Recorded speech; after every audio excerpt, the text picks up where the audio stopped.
Buenos días, somos el Grupo 1. El tema que nos tocó exponer es el Renacimiento.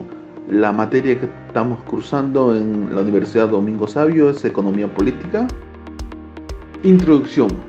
En este trabajo de investigación sobre el Renacimiento mostraremos cómo fue cambiando el sistema económico y social, donde hubo transformaciones en el transcurso del tiempo y el sistema feudal fue desapareciendo, llegando a nuestra economía la Edad Moderna, donde existen mayores ingresos y las ciudades van teniendo mayores importancia para la economía. De esta manera, mencionaremos que el inicio del Renacimiento ocurrió en Italia en el siglo XV. Desde ese momento han existido grandes avances económicos en la sociedad. De esta manera, en nuestro informe mostraremos los cambios que hubo en el mundo, en especial por el lado europeo. ¿Qué significa el Renacimiento? Para esto tenemos que saber sus conceptos y para eso vamos a nombrar que el Renacimiento es el nombre dado del siglo XIX a un amplio movimiento cultural que se produjo en Europa occidental durante los siglos XV y XVI. Es un periodo de transición entre la Edad Media y los inicios de la Edad Moderna.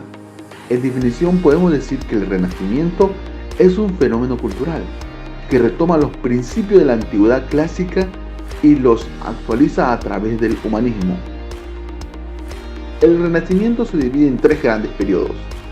El Trecento o Renacimiento temprano es la etapa transitoria que se desarrolló en el siglo XIV, durante el cambio de la Edad Media a la Edad Moderna. Las representaciones artísticas ya exponían un cambio de creatividad, en especial en la pintura. Entre los artistas más destacados se pueden mencionar a Giotto o Giovanni Boccaccio.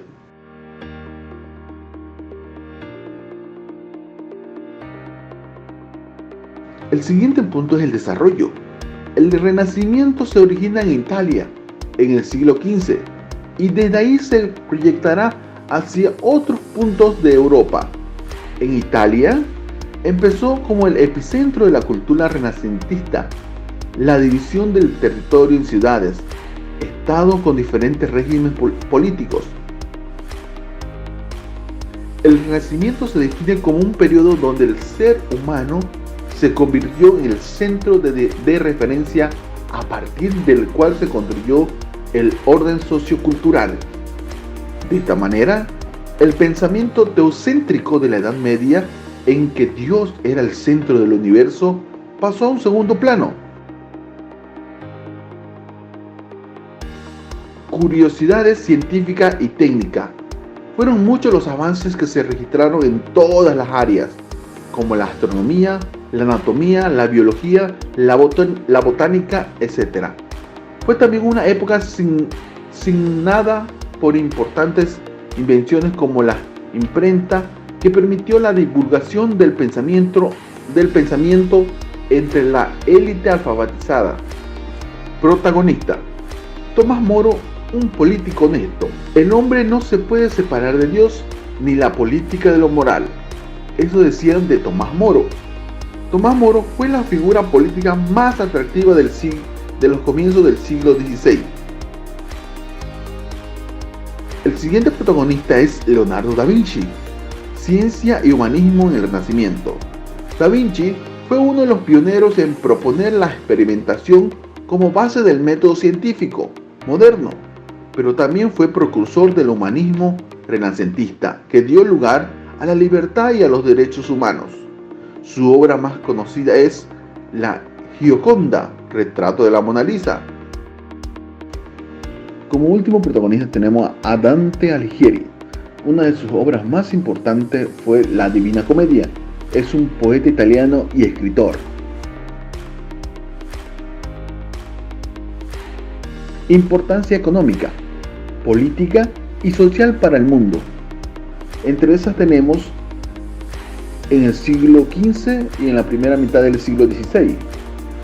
Tenemos brillantes, importantes resultados fecundos en el siglo XVI. En el plano religioso, las artes, se abandonan los sistemas filosóficos de la Edad Media. También tenemos la economía del Renacimiento. Se conoce como Renacimiento al periodo del tiempo que que caracterizar los cambios de todo tipo que se producen en toda Europa occidental a partir de la segunda mitad del siglo XIV. El capitalismo comercial, una sociedad expansiva e innovadora, y el capitalismo se afianza en el siglo XVI. También tenemos una sociedad expansiva e innovadora.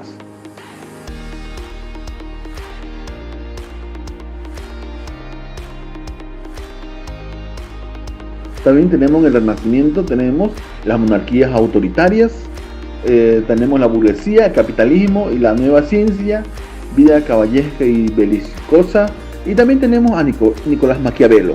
El mayor aporte renacentista al poder monárquico fue la de la obra de Nicolás Maquiavelo, titulada El Príncipe, en la cual dio normas y consejos a los gobernantes sobre cómo lograr sus fines, afianzar al Estado y ser obedecidos y temidos por sus súbditos.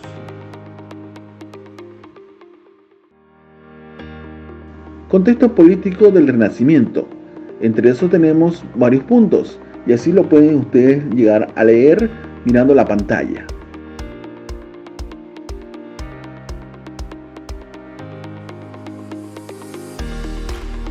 Con esto terminamos la explicación del Renacimiento. Muchas gracias por su atención.